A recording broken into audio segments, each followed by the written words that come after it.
어제보다 훨씬 더 힘이 나고 기분이 좋고 넉넉한 여유로움이 있는 하루가 되시기를 예수님의 이름으로 축복합니다.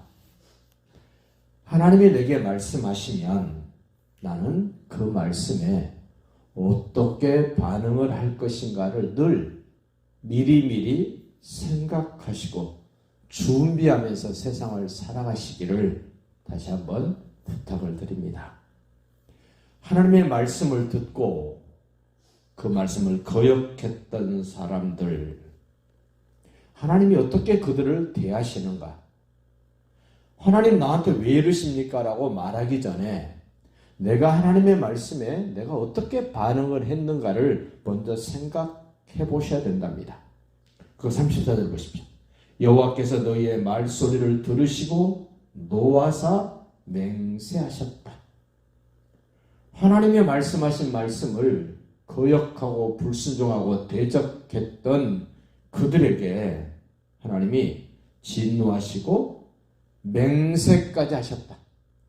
얼마나 하나님이 속상하셨으면, 얼마나 하나님이 마음이 불편하셨으면 맹세까지 하면서 진노하실까. 35절도 말씀합니다. 이 악한 세대 사람들 중에는 내가 그들의 조상에게 주기로 맹세한 좋은 땅을 볼 자가 하나도 없을 것이다.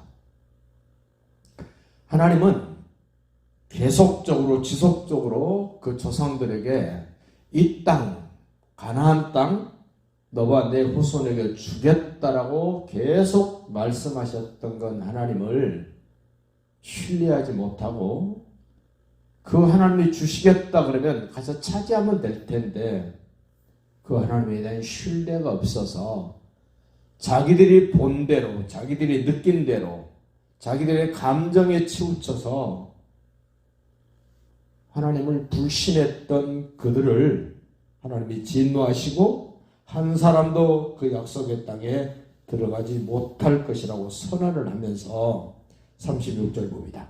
오직 여분네 아들 갈렙은 온전히 여호와께 순종하였은즉 그는 그것을 볼 것이요 그가 밟은 땅을 내가 그와 그의 자손에게 분명하게 줄 것이다.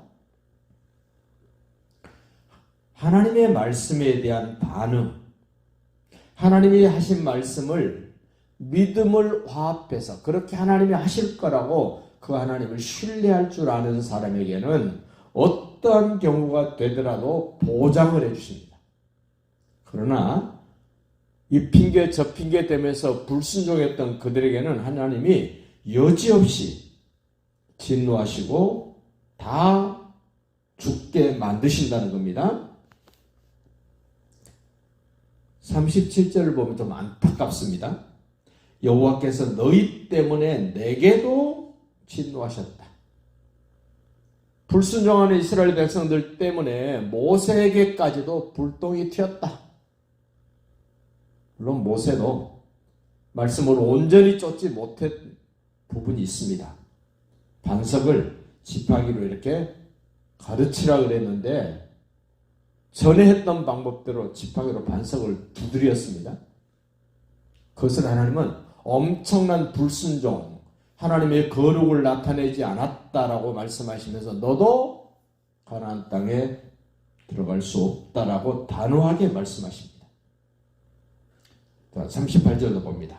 네 앞에 서 있는 눈의 아들 여호수아는 그리로 들어갈 것이니 너는 그를 담대하게 하라. 그가 이스라엘에게 그 땅을 기업으로 차지하게 하리라. 시내산에서 언약을 맺고 민수기를 시작할 때 숫자를 셌던 60만 3,550명 중에 2명만 들어가고 네 지파는 빠졌습니다. 그렇게 많은 사람들이 광야에서 죽는 것은 환경이 어려워서 죽은 것이 아닙니다. 굶어 죽은 것이 아닙니다. 하나님의 말씀을 불순종했기 때문에 그 대가로 죽는 겁니다. 죽고 사는 것이 우리는 좋은 거 먹으면 오래 살고 잘 살 거라고 생각합니다만 성경은 그렇지 않습니다. 하나님의 말씀에 순종하면 살고 불순종하면 죽는다는 사실을 성경은 계속해서 반복적으로 말씀을 합니다. 이스라엘 백성들이 했던 그 말을 보십시오. 39절 봅니다. 또 너희가 사로잡히리라 하던 너희의 아들들과 당시의 선악을 분별하지 못하던 너희 자녀들도 그리로 들어갈 것이라. 들어가면 다 죽습니다 했던 자식들, 너희 아내들, 그들은 들어가서 그 땅을 차지할 것이다. 얼마나 내 생각과 다른가 보십시오. 내 생각은 내가 가나안 땅에 자식들, 가족들 데리고 들어가면 틀림없이 죽을 것 같다고 생각했던 자식, 아내, 멀쩡하게 들어갑니다. 그리고 자기가 결정한 대로 자기도 들어가지 못하고 광야에서 다 죽어나갑니다.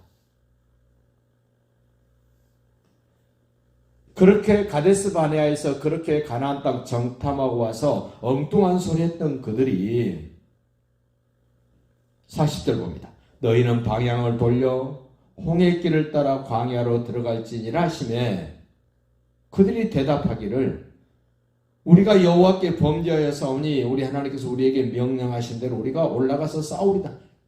이제 다시 가겠다는 겁니다. 싸우러 가겠다는 겁니다. 근데 하나님은 가지 마. 싸우지 마. 올라가지도 마. 그런데 우격다짐으로 또 하나님의 말씀을 거역하고 싸우러 올라갑니다. 그래서 41절 끝에 보십시오. 너희가 각각 무기를 가지고 경솔히 산지로 올라가려 할 때에 하나님의 말씀을 거역하는 일이 뭐냐면 경솔하게 하는 일이랍니다. 하나님의 말씀을 따라 순종하는 것은 아주 진중하게 하는 일이랍니다.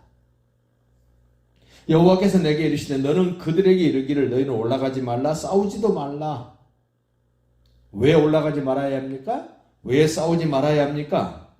내가 너희 중에 함께 있지 아니하기 때문에 너희는 대적에게 반드시 피할 것이다. 그러니 가지 마라. 뒤집어서 생각해 보십시오. 하나님이 나와 함께 하시면 나는 반드시 승리합니다. 그 논리를 성경은 지금 우리에게 가르쳐 줍니다. 네가 아무리 잘 준비했고 철저하게 준비했을지라도 내가 너와 함께 하지 않으면 너는 실패한다. 네가 좀 부족하고 헛술해도 내가 너와 함께하면 내가 말한 대로만 하면 너는 승리한다. 그들이 듣지 않고 산지로 올라갔습니다. 43절 보십시오. 내가 너에게 말하였으나 너희가 듣지 아니하고 여호와의 명령을 거역하고 꺼리낌 없이 산지로 올라갔다.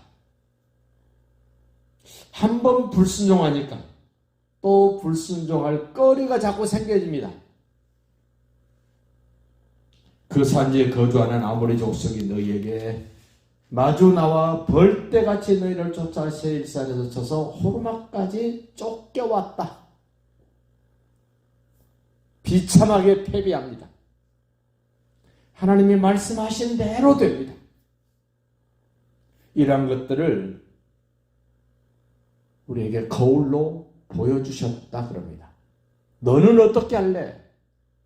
옛날에 그 사건이 있었는데 지금 너는 그럼 어떻게 할래? 그들이 돌아와서 패배하고 돌아와서 통곡을 합니다. 45절 너희가 돌아와 여호와 앞에서 통곡하나 여호와께서 너희의 소리를 듣지 아니하시며 너희에게 귀를 기울이지 아니하신다.